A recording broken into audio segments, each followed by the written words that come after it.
Vi vil gerne bevise sætning 2,1, som handler om, at sinus til vinkel A, den kan findes ved at dividere A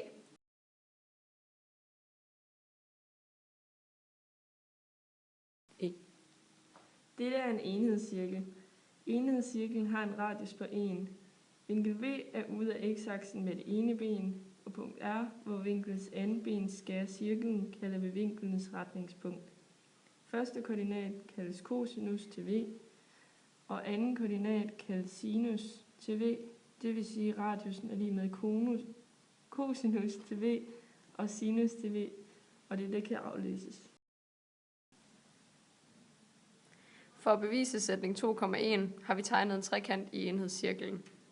Den trekant kan opdeles i 2 trekanter, men det er stadig den samme trekant. Og det kan vi bevise ved først at finde skalafaktoren mellem 1 og c, som er vores hypotenuse.